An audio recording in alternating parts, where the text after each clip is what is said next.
Okay, welcome back, everyone. We keep rolling with our deep tech track this morning, and I don't know if some of you were here yesterday, but we were hitting the drum on the supply chain lines and the issues and challenges around supply chain. And today we're going to go slightly deeper in. I'm very, very honored to have our next panelist because we're going to be able to dig into probably some of the cutting edge of what's actually happening in tracing the supply chain in the industry. So without further ado, we're going to be talking about tracing the supply chain, the ethics, and the sustainability on how to achieve that. And to do that, I want to welcome my panelists. So give a big applause to Carey. She's the head of sustainability at Circulor. Big applause for Ellen, please. Come on, applause. It's just a couple of us, but we can do this. Ellen, over there. Okay. Then we have Francisco Maroto. He's the head of blockchain and digital assets at BBVA. Fran, big applause for Fran, please. And last but not least, we have Pablo Rodrigo. He's the co-founder and CEO of Trazable. Pablo, where are you? There you go. Big applause for Pablo. And I'm going to sit here with you guys. Okie dokie. So, how are you? Well. Well, everyone well. Caffeinated. So, when we're discussing this, there's maybe one notion that is hard for, and we even had the discussion around this, is what do we mean by supply chain, right? How far do you take that definition, and how is the tracing done right now? So we'll start with Ellen. You have also a very deep background on the auto industry, so. That's true, yes. So I know the auto industry from the OEM side, where I led basically the communications and PR strategy for Audi in the US, particularly launching the e-tron, the global reveal of the e-tron. So in terms of, now I'm at Circulor, which is attacking and addressing Scope 3 supply chains, GHG, ESG, compliance, and tracing. I think Circulor has the most in-depth solution because we've gone to where it's hardest first, batteries. And we're getting to lithium sources, cobalt, nickel, tantalum, et cetera. And I think we realize, though, today it's not just about what's coming out of the tailpipe. But if we're going to go to EVs, we need to recognize that EVs have 80% more emissions in the manufacturing processes than an internal combustion engine vehicle. So we've got to go down to the mine, and we work with our customers, the OEMs, like the Audis, the Volvos, Daimlers, et cetera, to go down to the mine, reveal and create transparency of the supply chain, understand the risks that they're trying to solve for, and then also track the GHG and the emissions of that whole process. I was just thinking that really supply chain is probably one of the closest problems, maybe with the ecosystem and ecologists, of what we call system thinking, right? Mm-hmm. It's like all these nodes connected and how things move from, we were talking about graphs a moment ago. What about you, Fran, from your perspective? How do you see the supply chain from the bank's perspective?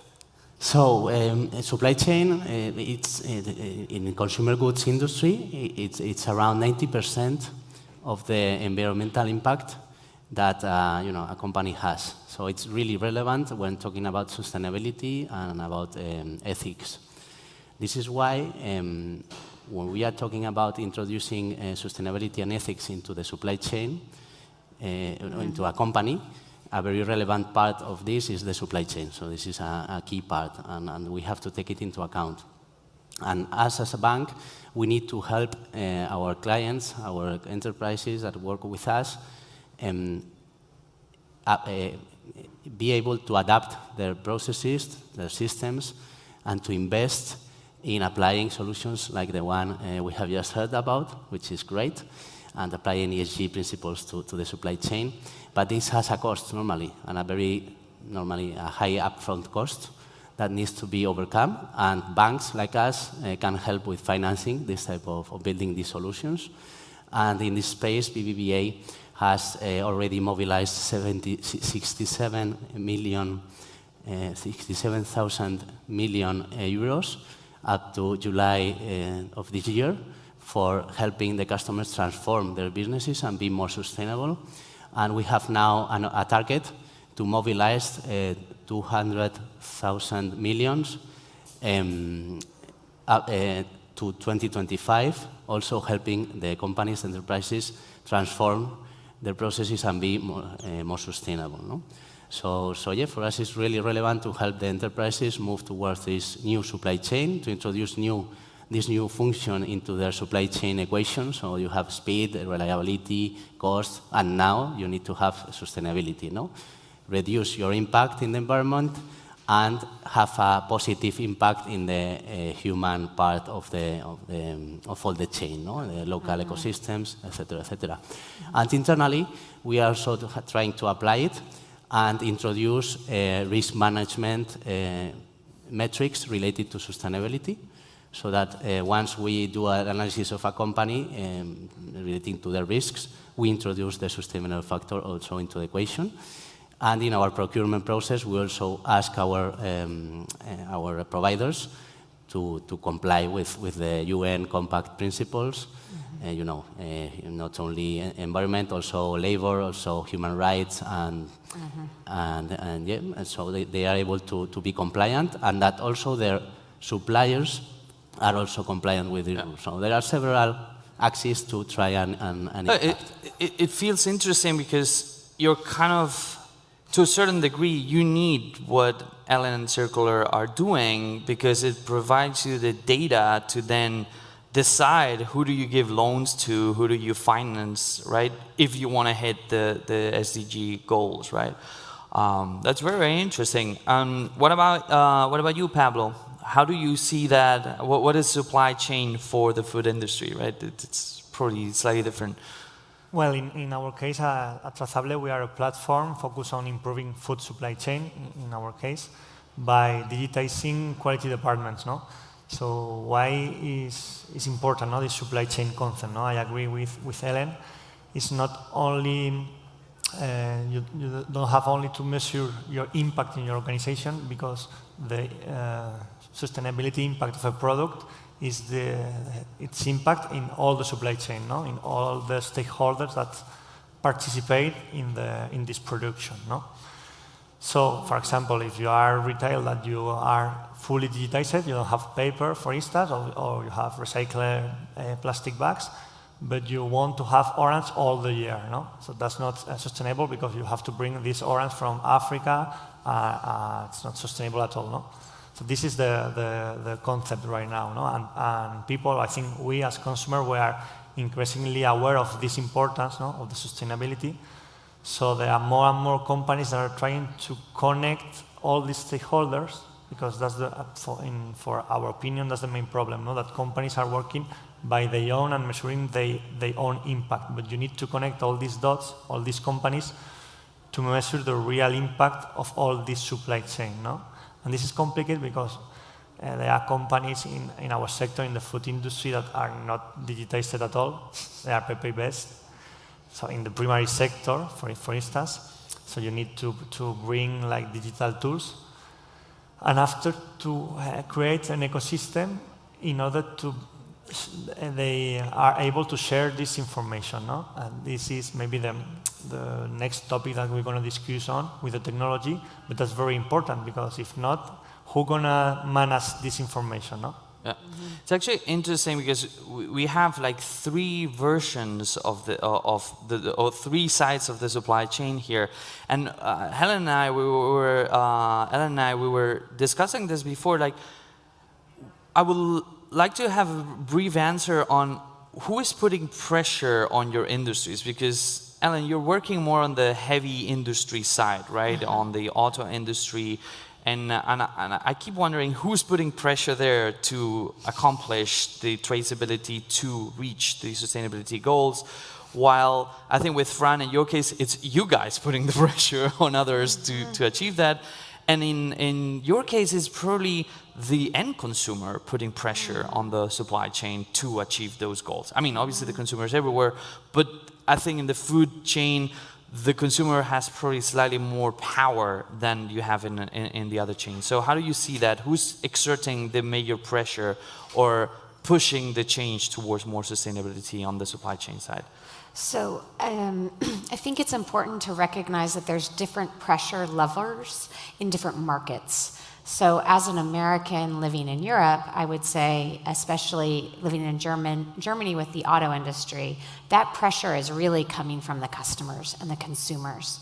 When I go to the US, that pressure is more about supply chain resilience, increasing domestic manufacturing, local economic development, which they also need traceability, and also de-risking their supply chain. There is a climate focus, but the driver is not as strong as what we're seeing in Europe with the consumer. And I've seen it in terms of automotive. I think it used to be that, like, here's our product portfolio, OEM, and here's how we're getting safer, here's how we're reducing our emissions, et cetera. Really, at the Munich show, auto show, a month ago, I've really seen a shift. It's now, this is our brand identity in terms of sustainability, safety, and the customer value proposition, and then here are our products to demonstrate that. And I think that's really key. Putting the markets together, though, companies will want to design for one market. So what's being done here in Europe will be very important, especially when that's coupled with such regulations like a battery passport, et cetera. They'll want to design for the most stringent market and then cascade those to others like the US, et cetera. So to a certain degree, Europe is kind of spearheading the user-centric view and pressure for sustainability. When it comes, I mean, Circulor does a lot of things. We do plastics. We work with Boeing on what's inside their planes. But just focusing on the EV part of this and the battery side of this, yes, I think Europe is ahead on really thinking this through on batteries, how we trace them, and then how we also create a circular future with them. Okay. What about you, friend? Well, I think pressure comes from the top. From all angles. I mean, the different stakeholders in a company are starting to put pressure into the company. So we have the customers, Great. as we have been commenting. We have the investors. So investors are now, investment funds are looking to sustainability KPIs, sustainability metrics in order to invest in a company or in a bank. We see pressure even from regulators that are starting to regulate. And you were saying that we don't have that pressure, but we do, because now the central banks are starting to have working groups focused on sustainability in banking. So even in banking, that I mean, it's not directly related. Well, it's directly related because we finance trade finance and supply chains. So there is pressure from also the supervisors, the regulators into sustainability. And finally, I would say that for the own interest of a company, sustainability can be a competitive advantage and can be something that if you start working on it, adapting and being more sustainable, in the future it can help you be more competitive and survive in a new environment where sustainability can be more relevant, not only from the customer perspective, but also from, as I said, the investor perspective and the supervisor regulator perspective. So I think pressures are starting to come from different angles, and of course, the country differences, it's so different, developed countries from non-developed countries, but slowly they also start beginning to operate in the sustainability space. And it's also our role to do this awareness work in those countries to start conscientiating our customers that they need to be more sustainable and start working in this space. This actually brings a question, like, especially you guys have a very large footprint in South America, so I was wondering, do you see that even though Europe is spearheading the mounting examples on sustainability in different areas, including regulators, do you see that that's trickling to, for example, South America, and that they are catching up faster, or it's kind of taking more or less the same cruiser speed, if you want to see it like that. I mean, Europe is spearheading, as always, I think, on regulation space. We are the best thing that Europe has is innovation in regulation. Then the States and Asia innovate in everything, not in regulation, and then they copy the regulation that we have in Europe, and we copy the innovation that we have in the other places, no? So this is a little bit what we see. I think they are going behind, but not only in sustainability, also in other aspects of regulation. But I think they will follow as they can, and depending also on the customer segment and the different markets, you might have more pressure on sustainability or less pressure. No?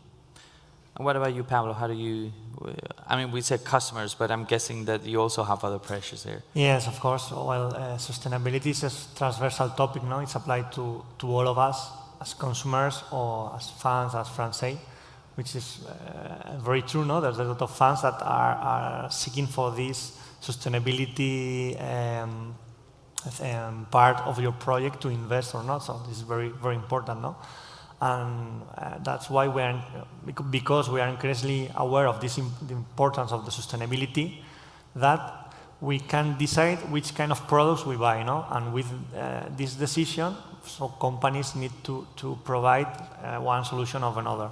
And an example of that is that when we started with Trazable in 2017, we do like some MVP, and it was an application that shows the Nutri-Score of the food you buy. No? It's very some crazy thing, because now it's more normal to scan the QR code or the barcode of a product. Yeah. But at this time, so 4 years ago, there was no application that do that. So we tried to validate this idea, and now we have Yuka, for example, that in France or in Europe is crazy, the quantity of users that take the application to know if one product is better or not for them, no? With like a light code, red, orange, and green. And there are a lot of companies that are changing the formulation of the products to have a better mark, a better score in this application. So that's crazy, because there are huge companies that are changing, because consumers have a lot of power, and we are not aware of that. So after it's like a domino puzzle that each piece is falling. No? So retailers ask to their suppliers to be more sustainable, and you need to do that, because if not, you are not going to increase your company. Nothing like creating a ranking and transparency for people to start acting on these things. Speaking of which, I think when we talk about traceability, and specifically in the supply chain, there's always a big elephant in the room, because everyone I think it's the use case, or one of the largest use cases for blockchain technology. However, I want you to talk in general about the technological stack that you guys use to trace this, because I know for a fact, Fran, you're very deep into blockchain, you're leading the blockchain initiatives. However, as you were saying a moment ago, in your case, it's not always about traceability, it's also about sharing. So how do you see, first, what kind of toolkits, technological toolkits do you use normally? And more specifically, how do you see blockchain fitting or not fitting in some cases there?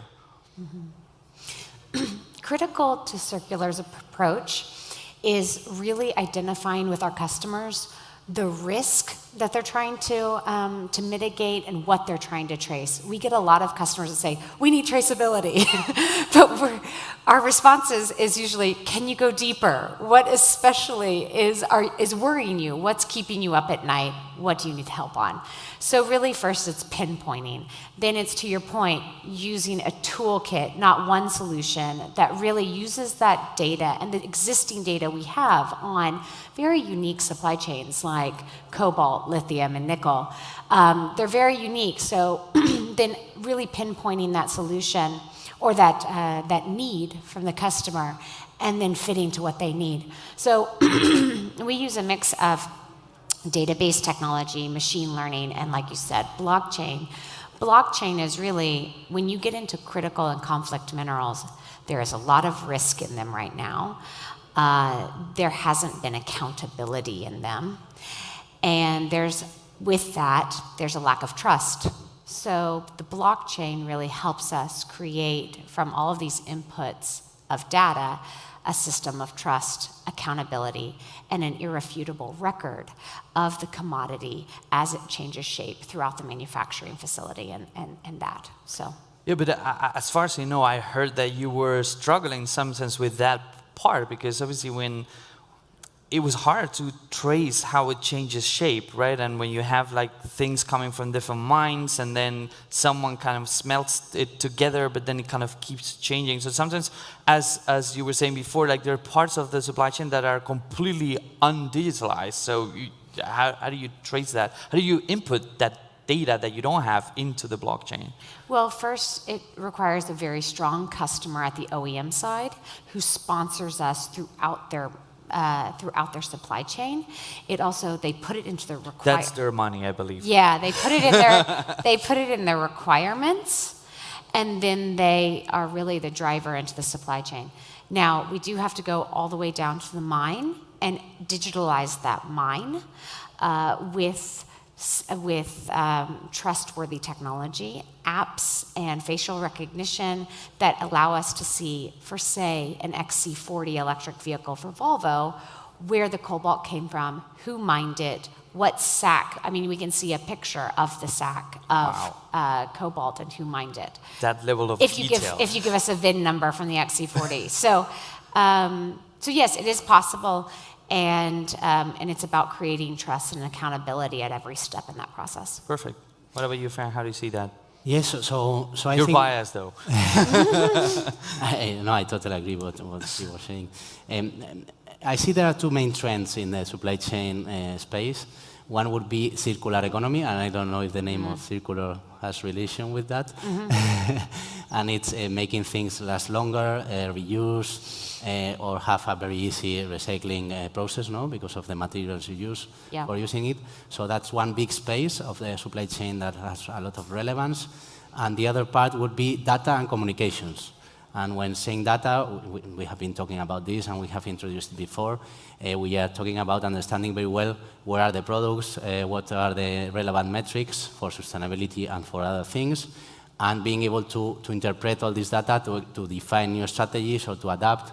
And we were talking before about this, about how certain providers can fail you, and if you have everything registered and recorded on a system, you can react quickly. And also this part of data, metrics, KPIs, following all these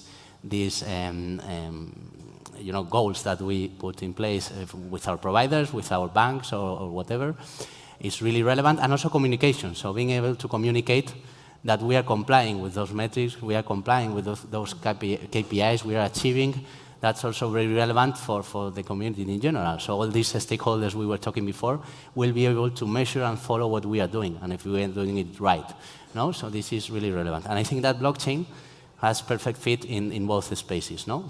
As we were saying before, provides trust, provides immutability. It's a perfect system for certification, certification of origin, certification of the different steps in the process. And also, it's a perfect place for a single source of the truth for all the different stakeholders, all the different participants on the supply chain. They can connect to the same system, have the same information, work on top of the same information. This saves a lot of time and reconciliation. It saves a lot of paperwork and papers moving from one place to another. And this we know because we have been working with documentary credits and how we can digitalize it with blockchain. So I think, blockchain can bring lots of things into the equation that were not here before. But it's interesting because I remember when we were preparing this panel, you mentioned that in your case in particular, the most efficient ones for your use cases were private blockchain. So you're not really tapping that much on the public blockchain space. Well, this is mainly because the public blockchain space, the public blockchains have certain limitations or challenges that they have to solve, and they are working on it. They're expensive. And we are seeing Ethereum 2.0 trying to evolve and to be more cost efficient in terms of gas, and to have more scalability, more throughput. If we are building an enterprise system, we need speed, scalability, and at least that we can forecast the costs that we are going to have with that system. And with public blockchain, this is difficult unless you start working on top of layer 2. So you can do it, but there are combinations that you have to start applying. With private blockchains, they have been built for this. So they have been designed for enterprise use, and they are more scalable and more efficient, at least for now. And the cost, you can control the cost, because as it's a private blockchain, you introduce the rules in the system, so you can control it. So yeah, the solutions that we are seeing, at least going live now, most of them are based on private blockchain technology. And you, Pablo? What's your tech stack? Well, I agree with what they say now. In our case, it's quite similar. We have the cloud platform, and after that, we use blockchain to certify or to connect the dots, the companies. And as Helen said, well, in the food industry, all the companies, at least in Europe, need or may have should have the traceability, because it's mandatory, But they have the information about the suppliers and the clients, don't know what step before and what step further.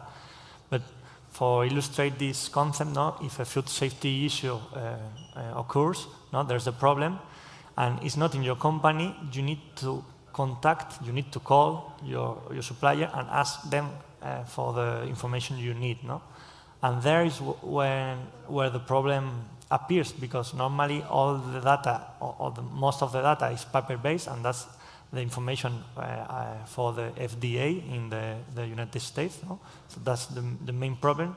You need, before using blockchain or other technologies, to digitize all the process, digitize all the companies, to after that be able to connect them in order to, as I said before, share this information in this trust framework, using, for instance, blockchain to be able to share this information in a trust way, to react fast when a problem appears, but also, as Fran says, to communicate all your information, because you can use this technology for risk management, but you can use it because you are sustainable, or your supply chain is very sustainable and ethical, and you want to communicate that to your consumer in order to add value to your product, because you are doing things well, So it's informing and tracking, both going up and going down, right? Now that's something very important for the end consumer. Okay, so we only have 1 minute left. So very, very quickly, 2-3 words. What is, as it stands right now, from your point of view, the biggest challenge in 2 words on your side? Biggest challenge that needs to be fixed. Who wants to go? A public perception that all data is created equal.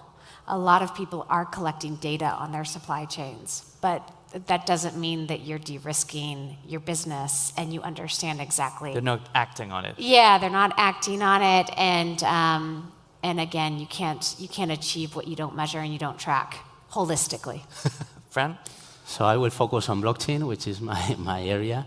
I would say for blockchain to become mainstream, we have 2 main challenges. One is that everyone understands how to use it, and this is training and awareness. Good luck with that. But and the other one would be a network effect. So these tools are really useful when we have all the different stakeholders in the same system, working in the same platform with the same data. And for this, it's difficult. So we need to have lots of different people from different places. So. You, Pablo? Well, I agree with Fran, network effects and collaboration. There's a lot of initiative, but we need to work together, and it's transversal topic, so with administration, companies, startups, to collaborate. It's interesting, 3 different sides of the challenge. Well, we're out of time, and it was my absolute pleasure having you on this stage today. So please give our panelists a very, very loud applause and warm applause. Thank you very much, and thank you very much, Fran.